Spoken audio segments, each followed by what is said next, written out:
Welcome into Camel Call Friday. Coming up a little later in the show, Evan Budrovich will stop by and we'll talk about that season opening football game Thursday night under the lights at Barker Lane Stadium. But another one of Campbell's team kicks off their fall season. Cross country gets after it today, close to home up in the Triangle area. And to talk to me about that and a little bit of everything is our head cross country and track and field coach, Virgil Gibbons. And I'll start there, Coach. It's not just you're the track and field coach. It's not just you're the cross country coach. You're also the indoor track and field head coach for all those things and for both the men and women. So we'll start right there.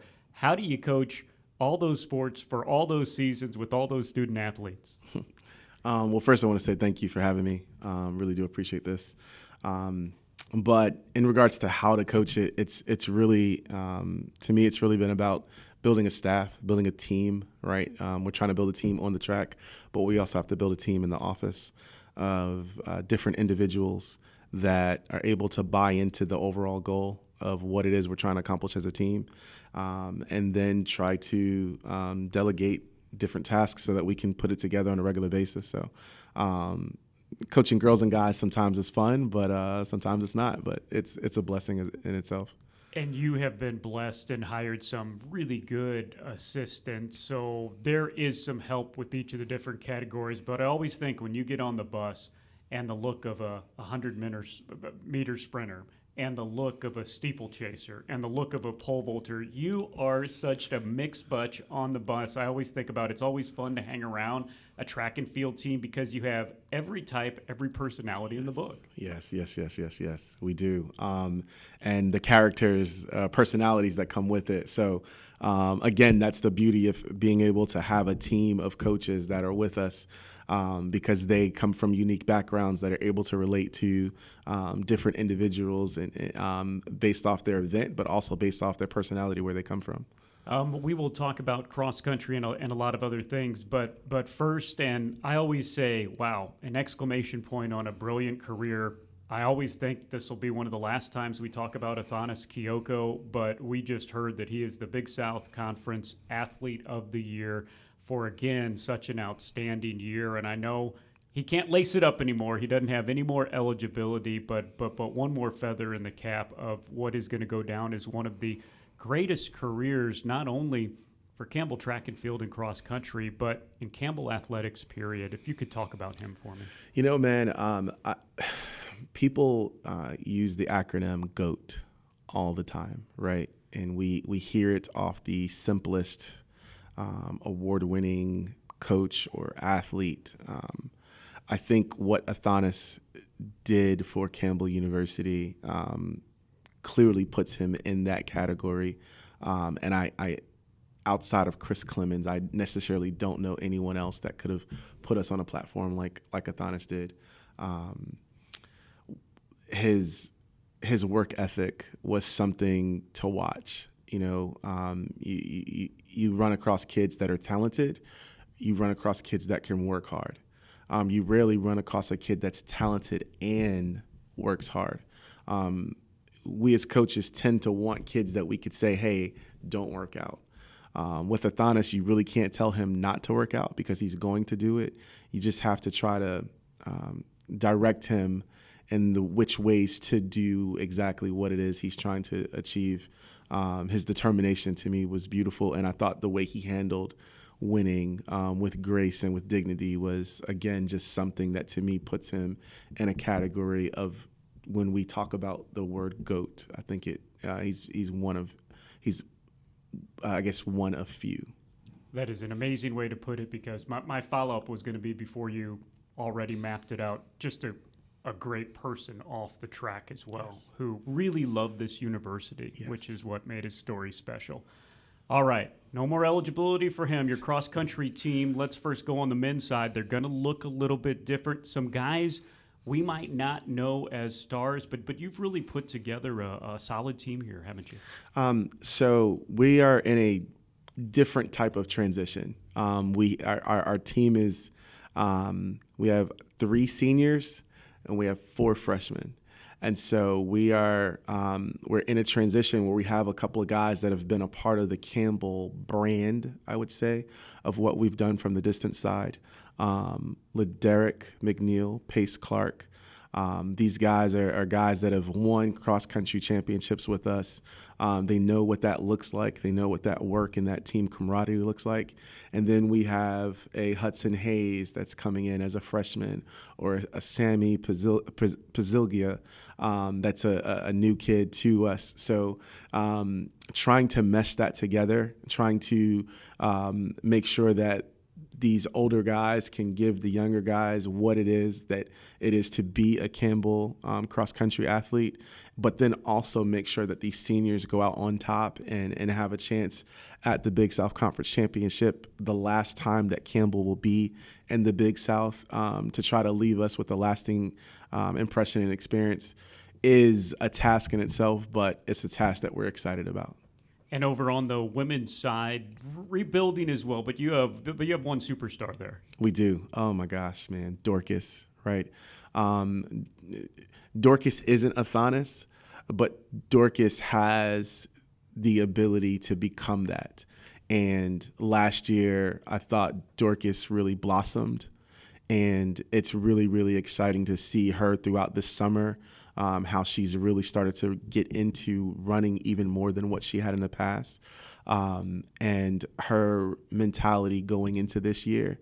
I think that's one of the beauties about collegiate sports is you get to see the growth, not only in the athlete as a whole, but the person as an individual. And I would say that, not to say that she was immature, but she didn't understand her abilities. And now that she's getting to understand her abilities and her talent, just to see that to come together with her physical abilities, man, this is going to be cool. And it will start this Friday up in Raleigh, tonight up in Raleigh. We are with Campbell head track and field and head cross country coach Virgil Gibbons. And Coach, you had been an assistant here for a couple of years and then thrown into the head coaching job first as an interim in August, and that was right before the season started. You were named head coach just a couple months later, and all you did during that time, your first couple months being thrown into the head man, was bring Campbell University their first ever track and field conference championship when you brought home the trophy for the Big South indoor meet for the men. When you think back to that time, one, how the heck did you get it all together to be able to get yourself and your team organized and then bring back a championship? I think from a staff perspective, we kind of understood that we were up against a lot and that the only way we were going to get through what we were dealing with at the time was to come together. And I think as we began to come together more as a staff, that message, that teaching, that understanding started to come across the team. And track and field is typically a sport that you look at. It's like an individual sport with a team concept, right? Majority of the time, you're competing by yourself. You're worried about yourself, and it's kind of hard to bring in the team concept. And what I think we showed through our daily actions was we showed the kids that, hey, we're a team. And we're going to do this thing together, and you need to root for someone that's on a different event. You may not see them during competition because of the way the events are, but when you do that, it's going to light a fire in other people that haven't seen it done in that way. And I think that we really started to bring that together at that indoor conference championship, where we had some events that didn't go right, that didn't go at the beginning, that didn't go the way we wanted them to go. But to see the team as a whole, every individual cheer and console those individuals that didn't make that event, that didn't make that final that they wanted to make, I think it really, it was if you were in the room, if you were in the building, it was a magical experience because we didn't have the greatest day one that we were anticipating. But then when day two came, everyone was locked in to make up for day one, but to also cheer for each other. Yeah, I mean, and I do think there's more to come. I do think we have a lot of talent coming in, and we had some really talented kids here that have blossomed even more. So really, really excited about what we did and what we're going to do. And two, you returned a lot from that championship team, which this day and age with the transfer portal and the way things are is no small accomplishment. You feel pretty good with what you have coming back indoor and outdoor track and field, don't you? I feel really, really good. We've brought in some really good kids in the country, but we also have some kids that have developed here into special kids in the country. And knowing that they can come here, get a great education, have a phenomenal experience, and be treated fairly, I think is the reason why we've been safe so far with the transfer portal. There's a lot of different things out there, but I feel as though when you're being fed and you're getting a full meal on a consistent basis, you don't think about being hungry. And I think that's really what's going on with us right now. Let's talk a little bit about you and your background. As you say, you were born in New York, but you grew up in the Raleigh area. What was it like growing up around here, and how happy are you to be back home? Man, I always say, like, North Carolina gave me and my family like an opportunity to grow from different perspectives. In New York, you are deemed by where you live. Your environment, your culture is based off where you live, and there's opportunities to make it out. There's opportunities to do different things, but those opportunities are very limited. Here in North Carolina or in Raleigh, you would say that same thing, but to me, I just felt as though the living here is a lot easier on the mind, is a lot easier on the family, and so to have the experience to grow up here, to do what I consider like the most important things in life, and then to come back here and have this opportunity at this university. I'm not going to say it's a fairy tale, but it's a phenomenal feeling. You are an alum of another fine institution in North Carolina, NC-A&T. You played football there, and this is a podcast, of course, but of anyone that has seen you coach, your biceps probably only would be kind of matched up with Mike Minner's and head coach football if we had a strength contest for all of our head coaches there. My gosh, talk about your football career at such a fine institution. It was a joy. Football at A&T and just being at A&T in general, I wouldn't be the man that I am and the man that I want to be without experiencing what I did at A&T. One thing about that experience is it taught you how to come together for a common cause. And that to me has led and guided me in different ways of understanding what it is to be a team, whether it's in a personal relationship or a team concept, or a working relationship. It's always, that foundation has always taught me that if you want to achieve something, people have to be in alignment. People have to be willing to work together, and they have to come together for that cause. Being at A&T and seeing that from the professors to our teammates to what we went through with a coaching change has just, I think it's provided me a foundation that I can't thank them more enough for giving that to me. Yeah, that lead-in was weird. What I was meaning to say is you look like you could still tote the ball for 5 to 6 yards of carry. That's what I'm saying. Thank you, man. But yeah, I don't know. You got to miss it. You got to miss it. The contact sport, right? Yeah. I definitely love that. Right, like that's great. That is so great. It's so fun. That contact, that ability of just it's a great experience. All right. Well, speaking of football, that's a great segue. I knew I would get to it eventually. Speaking of football, we leave the track and go to football. Evan comes in. We talk about this week in Campbell athletics, including that season opening football game and the weekend to come. Coming up next here on Camel Call Friday.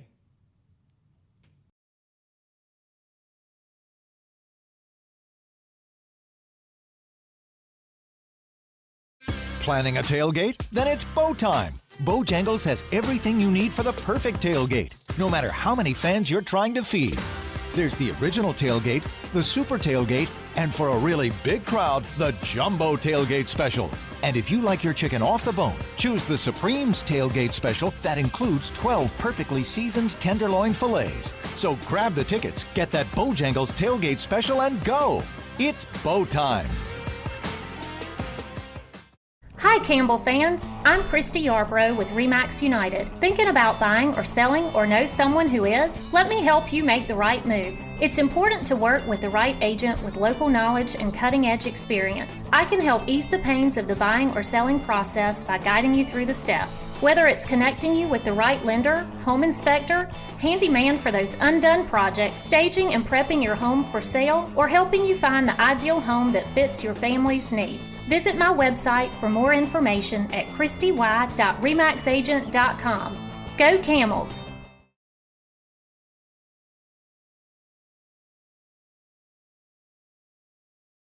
Welcome back to the Camel Call Friday podcast, our last segment here. And Evan Budrovich joins the conversation. We are taping this on Friday morning, really just a couple hours before this comes out because, Evan, we wanted to do this because we wanted to talk about our first impressions of the Campbell football team. And it was darn good. 29-10 the score as Campbell's offense dominant, defense dominant, and I think we'll start right there with the defense. They allowed a late touchdown that made the score 29-10, but after allowing one of the best rushing attacks in all of FCS, the Citadel runs the option. They're in the top 10 year after year after year.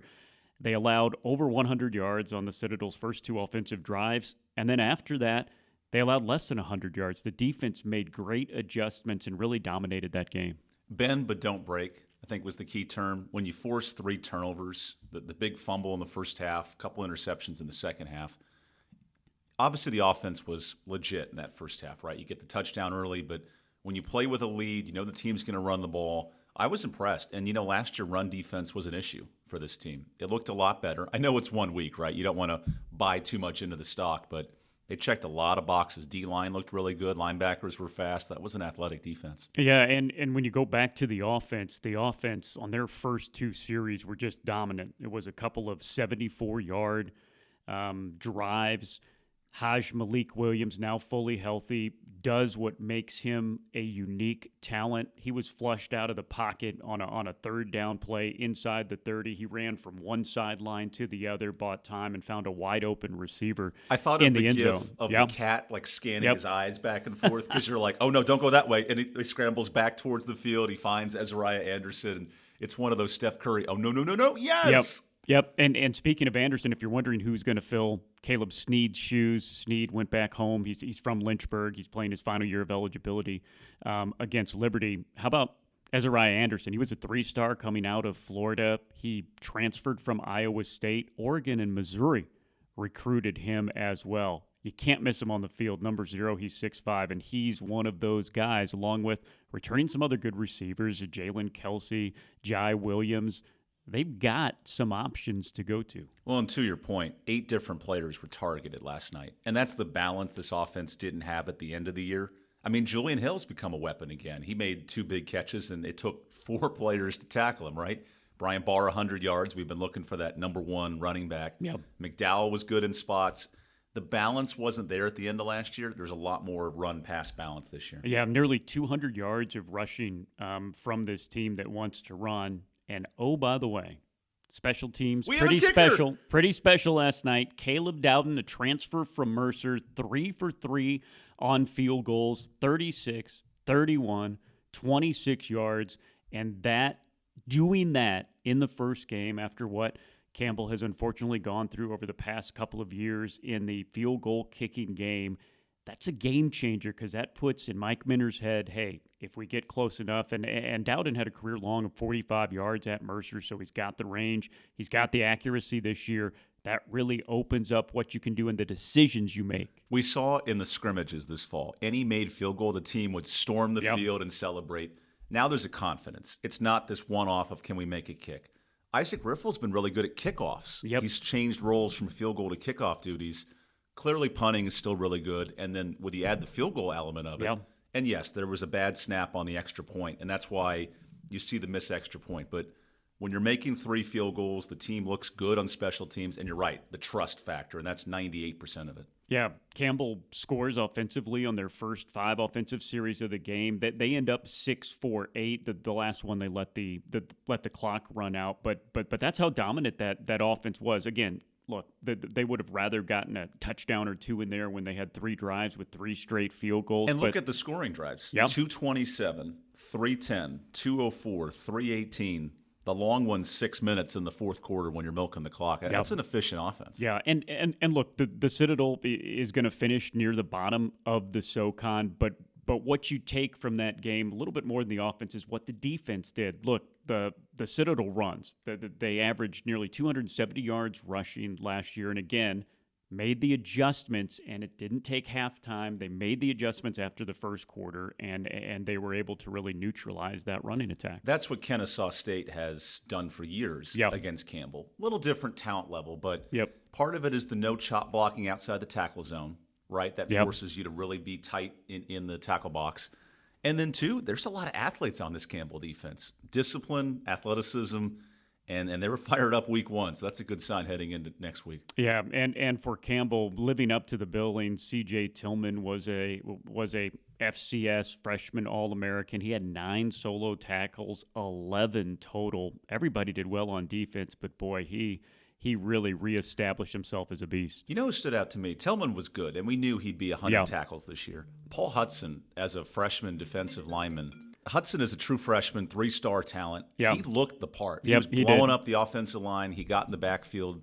There's a little bit of depth to this team, too, this year, not just a starting 11. Yeah, and I think that's what people will notice. There are some people said, well, I mean, there weren't a lot of – where are these true freshmen that are, that are the 3 and the 4 stars? Some of those guys played, but there was a lot of good experience coming back. It's going to provide that depth, though. So in the second half, when maybe, guys in your secondary a little winded, bring in a 4-star instead of bringing in somebody that's a little shaky for a series or 2. I think that's going to be the big difference with this team. That's a great point because Aaron Maddox is back and fully healthy. Jonathan Jones, who's changed positions every year, he has a great interception at the safety position. And that's a depth that Campbell hasn't had. Citadel's not going to throw more than 10 times. We'll see teams air it out like ECU and William & Mary next week. But for this defense, I mean, they checked every box. They looked really good. Yeah, and you mentioned William & Mary, and we'll kind of wrap up our football discussion with that. Campbell will be an underdog going to a William & Mary team that was pretty good last year, that is picked to finish in the middle to the upper tier. They got a couple of first-place votes in the CAA, which, again, is where Campbell's going next year and is the best FCS football conference. So I like this game for a lot of reasons. You don't have to go up there and win it, but if you can go up there and prove that you belong, it'll do a lot for confidence next year. But also, too, boy, what an opportunity. If they can go up there at William & Mary on the road and come out and get a win in a place that it would be considered an upset, boy, that would really vault this year into who knows where it goes from there. Campbell is undefeated against the Southern Conference, 2-0. Yep. They have struggled against the CAA. Elon last year in a tight game. James Madison, who was the class of the league.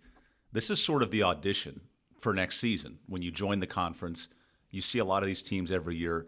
We know William & Mary is a very good football team. I think it'll show where Campbell has grown from last year to this year. Yep, no doubt. A team picked to finish 5th in a 13-team CAA. So we will have that one for you next Saturday at 6 o'clock. Okay, it was a heck of a September 1st at the same time going on across campus because of scheduling with Richmond. We were playing at the same time, but women's soccer came up with a 3-0 win. Look, you look at women's soccer record and you might wonder what's been going on. They were 10 seconds away from tying NC State. They got a late goal on that. They really should be 2-2-1 right now. They are not, but they've played a tough schedule, and that's really going to benefit them once they get into the Big South Conference. More importantly, the first win, right? And this is a team that won double-digit games last year. You get that first win out of the way.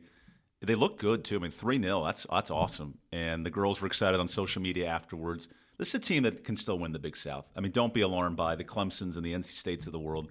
Jeff Gross wanted this tough schedule, and we'll see as September moves forward a better record for that squad. Yeah, they'll be at Coastal Carolina this Sunday at 7, at Wofford on September 8th on Thursday, and then they won't be back home till September 15th when they take on UNCW. Over on the other side, the men living up to the billing. Look, they were ranked. There's a couple of different soccer polls, but in the major soccer polls, Campbell legitimately ranked, not in the region, folks, but in the top 25 in the nation. They go down to Texas and take care of a couple teams that aren't very good. 3-0, 3-1 against Incarnate Word and Houston Baptist. But at Davidson, they smoked the Wildcats 2-0. They keep did it moving up the rankings. with 10 players. Yeah. Diego Conix in the 5th, 6th minute gets a red card. Yeah. And they're playing down a man. They score 2 goals. I mean, Kenny Amish, if you got to look on the video on Twitter, it's a beautiful through ball from James. He finds Amish, who's striking in the box, and he goes top left corner. I mean, this is a good team. And we told you they're a good team. They're playing Coastal on Monday. That'll be an awesome matchup. Coastal's always top 50.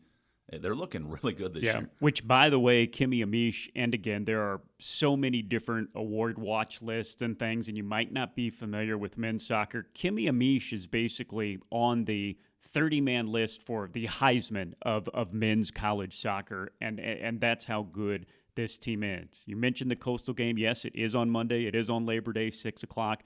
We'd love to see you out at Eakes Athletic Complex, but that game will be on ESPN Plus as well at 6 o'clock. And that game over the years, it's been classic 1-1, a couple of draws, a couple of last-minute goals. Both those teams are tournament squads. Yeah. I mean, talk about a great September 1st for the Hannah Bazemore era. You know, I saw her in the tailgating lot. She's walking around, schmoozing, meeting people. Undefeated, 3-0. So that's a great day for Campbell Athletics. Yep, volleyball hits the road again. And again, you have a pattern of what do these teams in the fall that win championships year after year do. They go on the road and play some tough teams in some tough tournaments. This tournament won't be as tough. Northern Illinois at Valpo and SIUE. So the volleyball team coming off their first weekend of the season will rack up some wins in Indiana. It's a good thing, too. Coach Greg Gorel does that, as he was our guest on Camel Call Live on Monday. He does that because he got some players from Chicago and some players from the Midwest. You got to hit him on Monday, too. And he showed us that right after the tournament, because a whole decade of building this program from bottom tier Big South to now them and High Point are 1A and 1B. I mean, Chloe Cook, really good in her sophomore year. Claren Fector, probably the best libero in the league. They have a lot of talent. Layla Green comes back with Melody Page. That's a really good team. Yeah, I've told him this many, many times. He basically had to rebuild and start up a Division I program. That's the volleyball program was in shambles here 10 years ago. And they were in Chicago yesterday taking pictures by the Bean. Yep. So all the girls had the fancy pictures. They were all touring downtown Chicago. So their Instagram account was fun yesterday. Yep, so they will be on the road again. And our men's and women's cross-country team, they start things off, as they always do, at the Elon opener. That's coming up on Friday, and you had listened to at the beginning of this show. If not, you just skipped ahead to listen to Evan Budrovich. Go back and listen to head coach Virgil Givens talk about a new look, but a men's team on the men's side that he's got a lot of confidence in. Women are rebuilding, but the men, he's like, hey, he's got a lot of guys that have won some trophies, so he'll be really interested to see how they do at Elon. Especially when you face all the regional opponents. There's a couple of Big South teams in that tournament. You know, the fun meets are October 29th, the Big South Championship, and then at NC State, September 16th. And NC State women, they won the national championship last year. So, you know, it's early, but that's just the fun part of cross country. It's 30 minutes, they compete, and you see what happens. So you can take a little bit of a breath for some home stuff for next week, but 6 o'clock, men's soccer take on Coastal. It'll be on ESPN+. Counter-programming, Camel Call Live will go on Labor Day. We're not being mean to the football guys. We'll have a bunch of football guys there because they're practicing, because it's a game week for them, and there is no day off. So make sure if you don't go to the soccer game, you can join us at the county seat. But what's your favorite be food fun from the county seat? You they know, have great burgers. Yep. I really like their Philly cheesesteak there. Ooh. It is really good. And it's been a good show. We've gotten great crowds for the first 2 Mondays. Labor Day is going to be a little different, but as Coach Mike Minter says, you start getting the Monday Night Football crowd too. And as Coach Minter says, if we win, we're going to get more people here. So thanks for those that have come out, and if you can join us, we'll be there every single Monday except the Monday before Christmas. I see you counting your calendar, Yeah, folks. Yes, yeah. every Monday, and trust me, a lot of guests, and Chris and I will try to help out where we can. So we'll keep it entertaining for you for the next couple of weeks. It has been a lot of fun doing that and a lot of fun doing this podcast. Thank you for listening. Evan, thank you for being here once again. For Evan, I'm Chris saying so long. We'll talk to you again on Camel Call live Monday night.